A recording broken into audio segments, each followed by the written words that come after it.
Great, and boy, they do it big and they do it right here on Notre Dame Day. We're having so much fun. I'm joined now by Lou Nanni, Vice President of University Relations here at University of Notre Dame.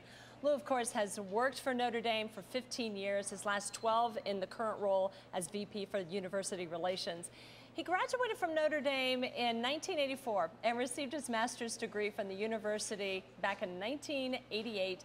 He and his wife, Carmen, live in South Bend with their 5 children. I'm pleased to introduce my friend, Lou Nanni. Lou, so good to see you. And we've been catching up, yes, as we do when we bump into each other. It's wonderful to see you. Tell me about Notre Dame Day. Why this day? Why is it so meaningful? Oh, it's a great day.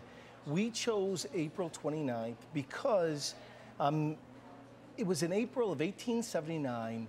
Father Sorin, who was 65 years of age, he founded Notre Dame in 1842 when he was in his late 20s. And he was in the port of Montreal about to embark on one of more than 30 trips overseas to raise money for this fledgling university in the New World. And fire struck Notre Dame.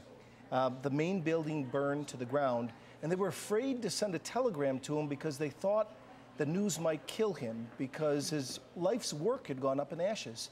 So Professor Timothy Howard went out and intercepted him, broke the news to him gently. They returned together, and on this day, in 1879, Father Sorin came back and probably offered the most sublime words ever spoken at this university. He said, "This fire is my fault. We built a university and we named her after the Mother of God, and she had to burn it down to teach us that we had not dreamed boldly enough." Wow. And so they rebuilt. They saved the university in 3 months. It was amazing. 80% of the colleges and universities founded before the Civil War did not survive.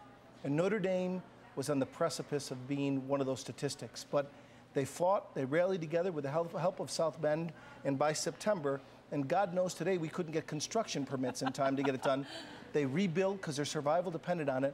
And then Father Sorin said, "We're going to put a dome atop this building and the statue of Our Lady, Mary, the Mother of God, because someday this is going to become one of the great universities in the land, and more importantly, one of the greatest forces for good in society. And I want everybody to remember why.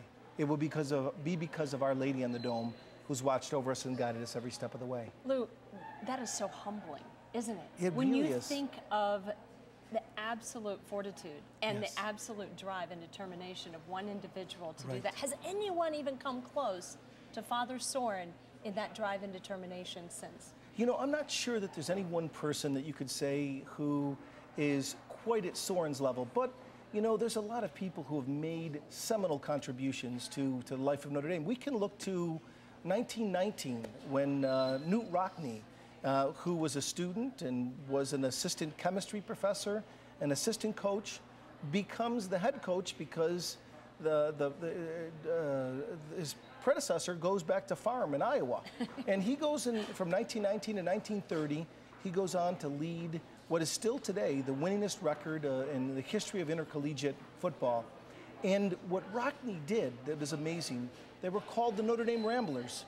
We didn't have a stadium big enough for them to generate revenue at home games. Sure. The Big Ten wouldn't play against us because of Catholic prejudice. And so Rockne took the team to the East Coast and the West Coast, and in a pejorative, and not only did they take on the giants of the day, but they beat them. And in a pejorative article in a Detroit newspaper, they called them not the Notre Dame Ramblers, but in a racial slur, they called them the Fighting Irish of Notre Dame.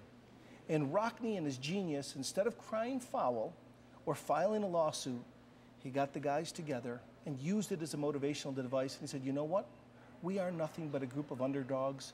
We are a group of immigrants, but there's nothing that we cannot accomplish if we work hard enough and we work together." And what they did transcended the gridiron and captured the imagination of an immigrant nation. And those are roots, these are stories that we need to carry forth with us today when we think about our mission and the impact that we need to have in this world. And so important to share this message on Notre Dame Day. Right. And, you know, to embrace a slur and then Yeah. to take it and look at what it's become now. Exactly. Anyone come close to Newt Rockne since then? Well, you know, you could certainly look at our last 3 presidents. In some ways, Father Hesburgh was the second founder of Notre Dame.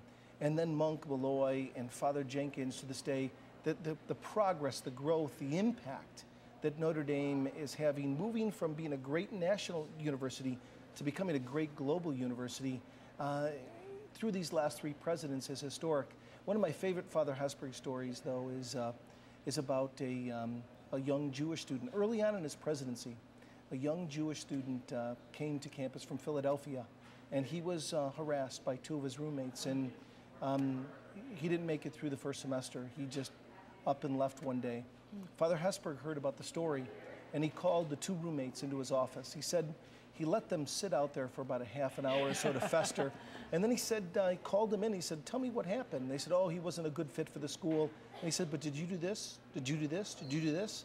And it was a Thursday evening, and Father Ted said to him, here's how we're going to resolve the situation.